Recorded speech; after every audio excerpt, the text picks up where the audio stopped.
My relatives tricked me by transferring to themselves the entire inheritance my grandfather left me, but in doing so they truly did not expect that it was anticipated, and now they have been left with nothing. So this happened to me about 6 months ago, and I'm still wrapping my head around it. My name's Jason, I'm 28, and I live with my parents in Columbus, Ohio. Yeah, I know what you're thinking, 28 and still at home. Trust me, it wasn't by choice, but after losing my job during the pandemic and racking up some credit card debt, moving back and seemed like the smart financial move. Anyway, my grandpa passed away last winter. He was 84, lived a good life, owned about 40 acres of farmland outside the city that had been in our family for decades. Nothing fancy, just some fields that he'd been renting out to local farmers for corn and soybeans. But here's the thing. That land had been getting more valuable every year as Columbus kept expanding outward. We all figured it would be a decent financial cushion for family, maybe help everyone get back on their feet. I was working a night shift at a warehouse back then, pulling 10-hour shifts from 10 p.m. to 8 a.m. It was brutal, but the pay was decent and I was slowly chipping away at my debt. I'd come home exhausted, grab a few hours of sleep, and repeat. My dad and my older brother Mike had been handling most of the state stuff since I was always either working or dead tired. One evening, I dragged myself to the kitchen for what we generously called family dinner, usually just reheated leftovers and whatever Mom had managed to throw together. Dad and Mike were already sitting there with some official-looking papers spread across the table. The mood felt weird, like when your parents called a family meeting when you were a kid and you knew you were either in trouble or about to get bad news. Dad cleared his throat and pushed the document toward me. Jason, the lawyer says we all need to sign these waivers to avoid inheritance taxes. Otherwise, the government's going to take about half of what Grandpa left us. I picked up the paper. It was titled Waiver of Claims to Estate in big bold letters at the top. Legal jargon filled the rest of the page. The kind of stuff that makes your eyes glaze over. Mom chimed in with this quiet, almost guilty voice. It's just a formality, honey. This way the land stays in the family. Now, I'm no legal expert, but I'd heard about estate taxes eating up inheritances. Made sense, right? The government loves taking their cut of everything. I was exhausted from my shift. My brain felt like mush, and honestly, I just wanted to eat my microwave mac and cheese and crash. The document looked official enough. Had letterhead from some law firm, all the fancy signatures and stamps you'd expect. Mike was being unusually helpful, even offering to notarize my signature since he'd gotten his notary license for his real estate job. Just sign here and here, he said, pointing to the highlighted lines. Then we can all move on and figure out what to do with the land. I signed. Simple as that. Figured I was doing the responsible thing, helping the family avoid a massive tax bill. We all shook hands. Mom gave me a hug, and I went upstairs to pass out for a few hours before my next shift. But something felt off. Maybe it was the way everyone seemed a little too relieved after I signed, or how quickly Mike shuffled all the papers together. There was this weird energy in the room, like when you walk into a conversation that stops the moment you show up. You know that feeling? Later that night, as I was getting ready for work, I went down to the kitchen to grab an energy drink from the fridge. The lights were off, but I could see Dad and Mike at the table again, whispering over some different papers. The moment I walked in, Mike quickly flipped the documents face down, and they both got this deer-in-headlights look. "Just going over some bills," Dad said, but his voice had that fake casual tone that parents use when they're definitely not telling you the whole truth. Mike just nodded along, avoiding eye contact. I grabbed my drink and headed to work, but that nagging feeling in my gut wouldn't go away. You know how sometimes your brain picks up on details that your conscious mind misses? Something about the whole situation felt wrong. The papers I'd signed seemed too simple for something involving inheritance taxes on 40 acres of increasingly valuable land.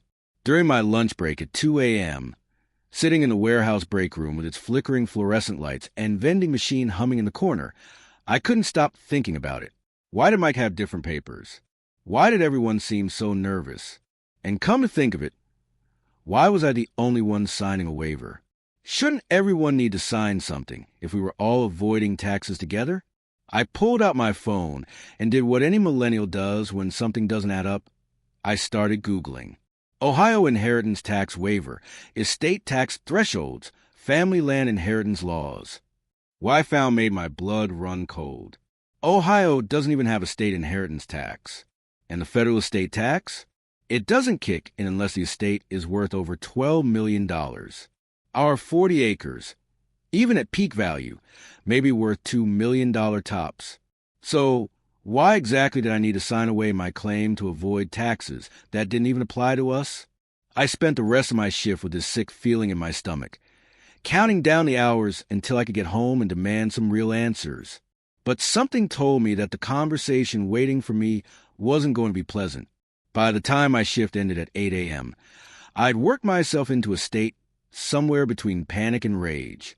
I drove home through the early morning Columbus traffic, past all the strip malls and chain restaurants, wondering how my own family could possibly be trying to screw me over. Maybe I was overreacting. Maybe there was a perfectly reasonable explanation. But as I pulled into our driveway, I noticed something that made my heart sink. There was an unfamiliar black SUV parked across the street, and a guy in a suit was taking pictures of our property with a professional-looking camera. He saw me looking and quickly got back in his vehicle. What the hell was going on? I barely slept that morning. Every time I closed my eyes, I kept seeing that guy with a camera and thinking about those papers Mike had hidden. Around noon, I gave up on sleep and decided to do something I should have done before signing anything. Actually talked to Grandpa's lawyer. I found Mr. Stevens' business card in Grandpa's old address book. He'd been the family attorney for like 20 years, handled Grandpa's will, property transfers, the whole 9 yards. Nice old guy who always remembered my name at family gatherings and asked about my job prospects with genuine interest. Not that fake adult concern you usually get. When I called his office, his secretary said he could squeeze me in that afternoon. I threw on some decent clothes.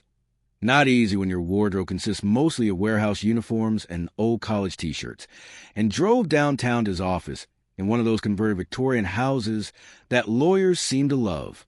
Mr. Stevens greeted me with his usual warm handshake, but I could tell he was a little surprised to see me. His office was exactly what you'd expect. Law books everywhere, family photos, that particular smell of old paper and furniture polish that screams established legal practice. I cut right to the chase. Mr. Stevens, I wanted to clarify some details about the inheritance tax situation. My family had me sign some papers yesterday to avoid penalties, and I just want to make sure everything's kosher. The look on his face told me everything I needed to know before he even opened his mouth. He frowned, leaned back in his leather chair, and adjusted his glasses. Jason, I never advise your family to sign anything for tax avoidance. Your grandfather's estate isn't nearly large enough to trigger federal estate taxes. My stomach dropped. What do you mean, not large enough? He pulled out a thick folder labeled with Grandpa's name. The federal estate tax exemption is over $12 million. Your grandfather's total assets, including the land, are valued at roughly $2.1 million. Ohio doesn't have a state inheritance tax. There are no taxes to avoid. I felt like I was going to throw up. Mr. Stevens, could you explain exactly what my grandfather left me in his will? He opened the file and read directly from the document. According to Grandpa's will, the 40 acres will be divided equally among all us, me, Mike, and our parents. That meant I was entitled to 10 acres, worth about $525,000 based on recent property assessments. However, Mr. Stevens continued, looking concerned, if you signed a waiver of claims, that would legally forfeit your inheritance rights. Can you tell me exactly what you signed? I described the document, and he asked me to bring him a copy. I called home, claiming I needed the papers for my own records. Mike seemed hesitant, but eventually agreed to make copies. While I waited for him to meet me at a Starbucks near downtown, I sat in my car trying to process what I'd learned. My family had lied to me. They'd tricked me into signing away over $500,000. But why? When Mike showed up with the copies, he seemed nervous, kept checking his phone, couldn't sit still. The document was exactly what Mr. Stevens had feared. A A complete waiver of all claims to Grandpa's estate. Not a tax form, not a formality. A legal document that essentially made me give up my inheritance entirely. Mike, I said, try to keep my voice steady. This isn't a tax document. He avoided eye contact, stirring his overpriced coffee like it was the most interesting thing in the world. Look, Jason, Dad can explain it better than I can. It's complicated legal stuff. It's really not that complicated. This paper says I give up my claim to Grandpa's land. What I want to know is why. Mike finally looked at me, and I could see something like guilt in his eyes. There are some opportunities we're exploring. Business opportunities. It's easier the ownership is simplified. Business opportunities. That phrase made my blood boil. What kind of business opportunities, Mike? He clammed up after that, said he had to get back to work, and practically ran out of the coffee shop. But not before I noticed him getting into that same black SUV I'd seen outside our house. I drove back to Mr. Stevens' office with copies of the documents. He reviewed them with a kind of careful attention that reminded me why people pay lawyers the big bucks. After about 10 minutes, he set the papers down and gave me a look that was part sympathy, part professional outrage. Jason, this document is legally binding, but it was obtained under false pretenses. Your family told you this was for tax purposes, which is demonstrably untrue. That could constitute fraud. The word fraud hit me like a punch to the gut. My own family had defrauded me. What are my options, Mr. Stevens? He explained that I could potentially challenge the waiver in court, especially given the false pretenses. But family legal battles are expensive, messy, and there were no guarantees. Plus, even if I won, the relationships would be destroyed forever. As I drove home that evening, my mind was racing. I needed to confront my family, but I also needed to be smart about it. If there really were business opportunities involving our land, I wanted to know exactly what they were before I played my hand. When I pulled into our driveway, I noticed Dad's truck wasn't there, but there were voices coming from the backyard. I parked and quietly walked around the side of the house, staying behind the old oak tree that Grandpa had planted when I was a kid. Dad and Mike were standing near the property line with two people in business suits, a man and a woman, both carrying briefcases and what looked like surveying equipment. I couldn't hear everything, but I caught enough to make my blood run cold. The environmental impact study should be completed within 60 days, the woman was saying. Once we have clear title to all parcels, we can begin preliminary construction. Construction? On Grandpa's farmland? The man added something about logistics hub and distribution center, but they were too far away for me to catch the details. What I did hear clearly was Dad saying, "We're just waiting for the final paperwork to go through probate. Shouldn't be any issues now." I snuck back to my car and drove around the block, giving them time to finish their meeting. When I came back, the business people were gone, but I could see Dad and Mike through the kitchen window, shaking hands and patting each other on the back like they'd just closed the deal of the century. That's when it all clicked. They weren't just cutting me out of my inheritance. They were selling Grandpa's land to developers. The farmland where I'd spent summers learning to drive the tractor, where Grandpa taught me to fish in the old pond, where our family had picnics every 4th of July for as long as I could remember. They were turning it into another soulless distribution center, probably for Amazon or Walmart, and they tricked me into giving up my legal right to stop them or even profit from the sale. I sat in my car in that driveway, staring at the house where I'd grown up, realizing that the people inside had just stolen my future, and they probably thought they'd gotten away with it. I didn't sleep at all that night. I kept staring at the ceiling, going over everything in my head. By morning, I'd made my decision. No more sneaking around. No more trying to gather evidence. It was time for a good old-fashioned family confrontation. I waited until everyone was home for dinner. Mom had made her famous meatloaf, the one she always made when she was trying to keep everyone happy. The irony wasn't lost on me. Dad was going on about his day at the hardware store. Mike was scrolling through his phone, and Mom was fussing over whether anyone wanted seconds. I set down my fork and looked around the table. We need to talk. The sudden change in my tone made everyone freeze. Mom looked up from serving herself more mashed potatoes. Dad stopped mid-sentence about some customer complaint. And Mike finally put his phone down. You could practically feel the tension fill the room. I know what you did, I said, keeping my voice as calm as possible. I know about the waiver. I know there are no inheritance taxes to avoid, and I know about your meeting with the developers yesterday. Dad tried to play dumb at first. Jason, what are you talking about? What developers? But Mike, bless his heart, has always been a terrible liar. His face went red, and he started fidgeting with his napkin. Mom just looked down at her plate, like she was hoping the floor would swallow her up. Don't, I said, holding up my hand. Just don't. I talked to Mr. Stevens. I know exactly what that document was, and I know you lied to me about the taxes. The silence stretched for what felt like forever. Finally, Dad set down his silverware and rubbed his face with both hands. When he looked up, I could see he'd given up the act. Okay, Jason, you're right. But before you get all righteous on us, let me explain the situation. He launched into this whole speech about how the family had been struggling financially. Mom's medical bills from her surgery 2 years ago, Mike's divorce costs, Dad's business barely breaking even. They'd been looking at bankruptcy, potentially losing the house. Then this company approached us. Dad continued, Midwest Logistics Solutions. They want to build a distribution center, and they're offering $2.2 million for the entire 40 acres. Cash deal, quick closing. I did the math in my head. If the land was divided 4 ways like Grandpa intended, my share would be worth $550,000. So you decided to cut me out completely? Mike finally spoke up. We weren't cutting you out. We were going to give you $200,000 from the sale. That's more money than you've ever seen in your life. The audacity of that statement made me laugh, but not in a good way. $200,000?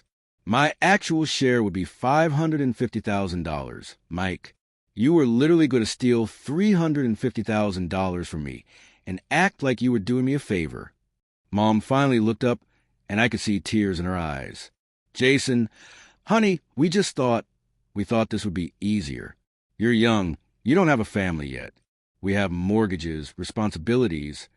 So that makes it okay to defraud me? Mom, this is literally criminal. I could press charges. That got everyone's attention real quick. Dad's face went pale, and Mike started backpedaling fast. Now hold on, Dad said. There's no need to talk about pressing charges. We're family. We can work this out. I leaned back in my chair, looking at these people I'd lived with my whole life, and I felt like I was seeing them clearly for the first time. Work out how, Dad? You already had me sign away my rights. According to that document, I'm not entitled to anything. Mike tried to jump in with some nonsense about how the document wasn't final yet, how they could tear it up, how we could find a way to make everyone happy.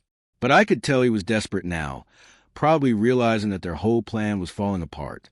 Here's what's going to happen, I said, standing up from the table. I'm going to challenge that waiver in court. Mr. Stevens thinks I have a solid case of fraud, given that you lied about the tax situation. Mom started crying harder, and Dad got that angry look he used to get when I was a teenager and came home past curfew. Jason, think about what you're doing here. You want to destroy this family over money? You want to drag us through court, spend thousands on lawyers, air our dirty laundry in public. I didn't want to do any of this, Dad. You made this choice when you decided to lie to me and steal my inheritance. The argument went on for another hour. Dad tried guilt trips. Mike tried bribes. Mom tried emotional manipulation. They offered me $300,000, then $400,000. They promised to pay for my legal fees if I just drop it. They brought up every favor they'd ever done for me, every time they'd helped me out financially. But here's the thing. Once you realize your family sees you as a mark instead of a member, there's no going back. Every generous offer just proved they knew exactly how much they were stealing from me. If my share was really only worth $200,000 like they originally claimed, where was this extra money suddenly coming from? Finally, I'd had enough. I grabbed my jacket and headed for the door. Where are you going? Mom called after me. To find a lawyer. A good one. As I drove away from the house, I thought about Grandpa. He'd worked that land for 50 years, saved every penny, lived modestly so he could leave something for his grandchildren. He'd specifically written in his will that the land should be divided equally because he wanted all of us to benefit from his life's work. And my family had decided that my piece of that legacy was worth sacrificing to solve their financial problems. They looked me in the eye, lied to my face, and stolen my future without a second thought. I spent that night in a cheap motel room, staring at the water stains on the ceiling and wondering if there was any way to fix this mess without destroying what was left of my family. But every time I thought about forgiving them, I remembered Mike's smug face when he offered me $200,000 like he was doing me some huge favor. The next morning, I called Mr. Stevens and told him I wanted to fight the waiver in court. Whatever it cost, whatever it took, I wasn't going to let them get away with this. But as I was about to hang up, he said something that changed everything. "Jason, before you commit to a lengthy court battle, there's something else you should know about your grandfather's will. Something I don't think your family is aware of. Can you come in this afternoon?" Something in his voice told me that this story was about to get a whole lot more interesting. I was back in Mr. Stevens' office by 2 p.m., practically bouncing in my chair with nervous energy. He had that look lawyers get when they're about to drop some serious legal knowledge on you, part excited, part concerned, like he wasn't sure if he was about to make my day or completely blow my mind. "Jason," he began, pulling out a different folder, thicker than the first one. "Your grandfather was a very shrewd man, much more so than most people realized." He opened the folder to reveal a document I'd never seen before. The letterhead was different, from some law firm in Cleveland, and it was dated about 3 years ago. "In 2019, your grandfather came to me with concerns about his family's financial stability and what he called character issues among some family members.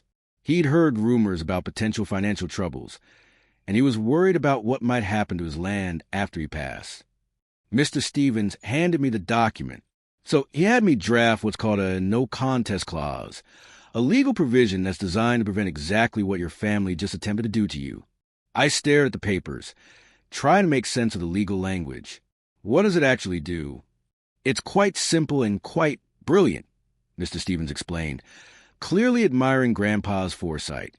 "The clause states that if any beneficiary attempts to coerce, defraud, or otherwise illegally deprive another beneficiary of their rightful inheritance, the offending parties forfeit their own inheritance rights entirely." My brain took a second to process that. Wait, so if my family tricked me into giving up my inheritance, then they lose theirs. All of it. The entire 40 acres would pass to you as the wrong party. I just sat there for a moment, stunned.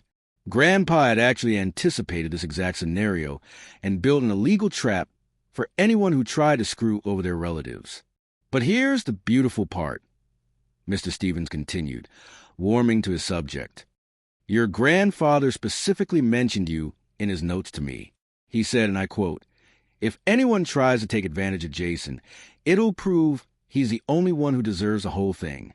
I felt this weird mix of emotions, grief that Grandpa was gone, anger that he'd apparently seen this coming, and this strange pride that he'd trusted me enough to set up this elaborate protection. "Mr. Stevens, are you telling me that by lying to me about the tax situation and getting me to sign that waiver under false pretenses, my family has triggered this clause?" "That's exactly what I'm telling you. The waiver you signed was obtained through deliberate fraud. They knowingly provided false information about tax obligations that don't exist. That's textbook coercion under Ohio inheritance law." He pulled out another document, this one with official court seals and stamps. "I had this prepared after our meeting yesterday, just in case. It's a petition to invoke the no-contest clause and transfer all property rights to you as the sole beneficiary." I stared at the papers like they were written in a foreign language. "So I get everything?" "All 40 acres. All 40 acres, plus any existing rental income from the farming leases, plus full rights to negotiate with any potential buyers, like your developers." The irony was almost too perfect. My family had tried to cut me out completely, and instead they'd handed me the entire inheritance on a silver platter. Not only that, but I'd be the one negotiating with Midwest Logistics Solutions, not them. What happens to my family if we invoke this clause? Mr. Stevens adjusted his glasses. "They get nothing. your father, your brother, your cousins. They would all lose any claim to property. It's a harsh consequence, but that was your grandfather's intention. He wanted to ensure that greed wouldn't tear apart his legacy. I thought about the $2.2 million offer from the logistics company. If I own all 40 acres, that money would be mine, not split 4 ways, not reduced by my family's generous offer of $200,000. All of it. But then I thought about Mom crying at the dinner table, about Dad's face when I mentioned pressing charges, about the medical bills and financial troubles that had apparently driven them to this desperate act. Mr. Stevens, what if I don't want to completely destroy my family? Is there any middle ground here? He leaned back in his chair, considering. Well, the clause has already been triggered by their actions. Legally, you have every right to claim the entire inheritance. But you could choose to share the proceeds voluntarily after property is in your name. But they'd have no legal claim to anything? Correct. Any sharing would be entirely at your discretion, essentially a gift from you to them. I sat there for probably 10 minutes, just thinking. The power dynamic had completely flipped. Instead of being the victim of their fraud, I was now holding all the cards. They'd gone from owning 75% of Grandpa's land to owning 0% of it. There's one more thing, Jason, Mr. Stevens added. Time is a factor here. The logistics company probably has some kind of deadline for their offer, and your family thinks they're in control of the negotiation. The longer we wait to invoke the clause, the more complicated things could get. He was right. For all I knew, Dad and Mike were already signing contracts or accepting deposits from Midwest Logistics. I needed to act fast. What do I need to do? Sign the petition, and I'll file it with the probate court tomorrow.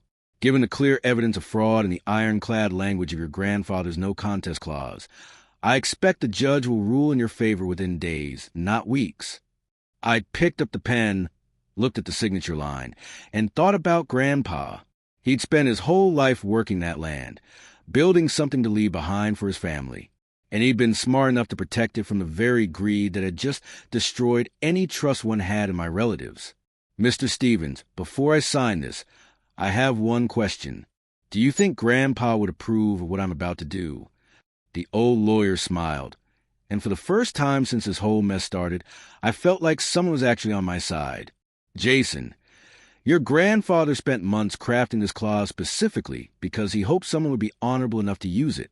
I think he'd be proud of you for standing up for what's right. I signed the petition.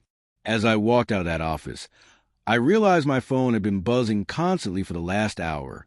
7 missed calls from Dad, 12 text messages from Mike, and 3 voicemails from Mom, all probably wondering where I was and whether I was really serious about taking them to court. They had no idea that court was about to be the least of their problems. Tomorrow, they were going to wake up owning exactly 0% of Grandpa's land, while I own 100% of it. And that $2.2 million payday they've been planning to split 3 ways, that was going to be my decision now. Grandpa always said that honesty and hard work would pay off in the end. I never imagined he'd engineer it so literally. The court moved faster than I expected. Within 72 hours of filing the petition, I got a call from Mr. Stevens with news that would change everything. Jason, the judge reviewed the case this morning. The no contest clause has been upheld, and you are now the sole owner of all 40 acres of your grandfather's property. Just like that, I went from having nothing to owning $2.2 million worth of prime real estate. But the real satisfaction came from imagining my family's reaction when they found out. They were about to learn that sometimes, when you try to screw people over, the universe has a way of screwing you back even harder. I didn't have to wait long. About an hour after Mr. Stevens called, my phone started blowing up. Dad called first, his voice shaking with what I can only describe as panicked rage. Jason, what the hell did you do? Some court clerk just called and said we've lost all rights to Grandpa's land. This has to be a mistake. I let him vent for about 5 minutes before I calmly explained about the no contest clause and how their little fraud scheme had triggered it. The silence on the other end of the line was absolutely golden. That's impossible, he finally said. Grandpa never mentioned any no contest clause. Well, Dad, turns out Grandpa was a lot smarter than any of us gave him credit for. He saw this coming from a mile away, Mike called next, then Mom, then even my cousins who apparently had been brought into the loop about the sale. Each conversation followed the same pattern: disbelief, anger, desperate attempts to negotiate, and finally the crushing realization that they played themselves spectacularly.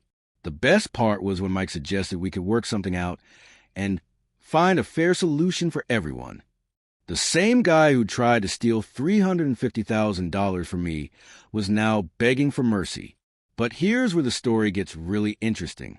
I called Midwest Logistics Solutions directly and arranged a meeting with their acquisition team. Turns out, when you're negotiating as a sole owner instead of one of four fractional owners, you have a lot more leverage.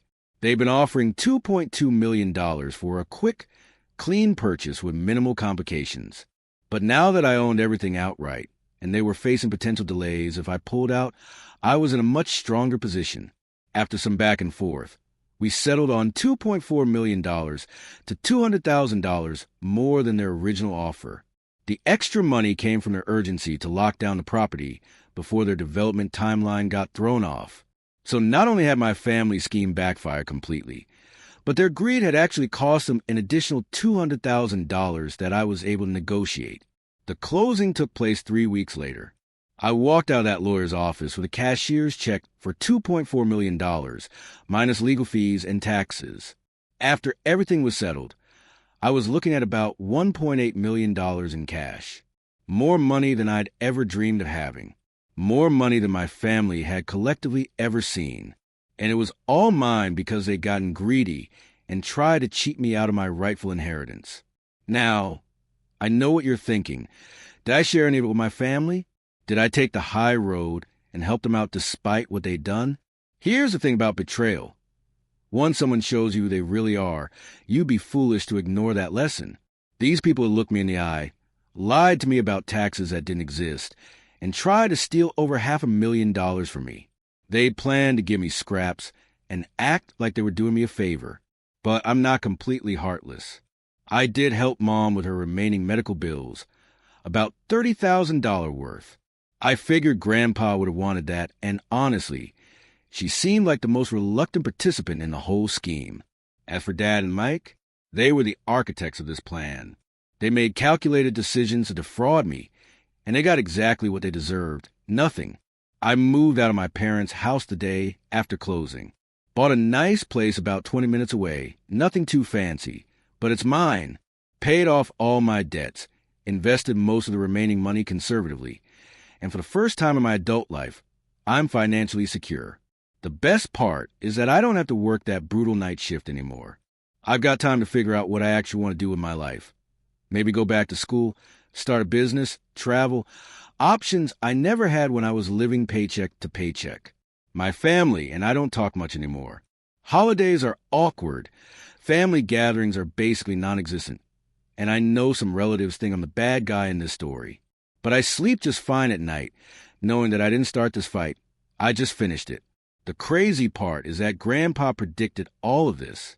He knew his kids and grandkids well enough to see the potential for greed to destroy family relationships, and he crafted the perfect legal trap to protect the one person he thought would get screwed over. He was right about the greed, right about who would get targeted, and right about who deserved to inherit his life's work. Even from the grave, he was still taking care of me.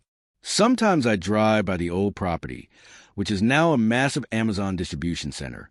It's kind of sad seeing farmland turn into another concrete warehouse, but that $2.4 million has given me freedoms I never thought possible. And every time I see that building, I remember the lesson Grandpa taught me. Sometimes the best way to deal with people who try to cheat you is to let them cheat themselves. The moral of the story? If you're going to screw over your family members, make sure your grandfather didn't secretly set up legal booby traps to protect them. Because karma, as it turns out, is a very patient and very thorough teacher. Hey everyone, thanks for listening to this crazy story from my life. I still can't believe how everything played out, but I guess that's what happens when greed meets karma head on. What do you think about the whole situation? Did I handle it the right way, or should I have been more forgiving to my family? Let me know in the comments below. I read every single one, and I'm genuinely curious about your perspectives. If you enjoyed this story, Please hit that like button and consider subscribing for more real-life drama. Your support means everything to small channels like mine. Thanks again, and I'll see you in the next video.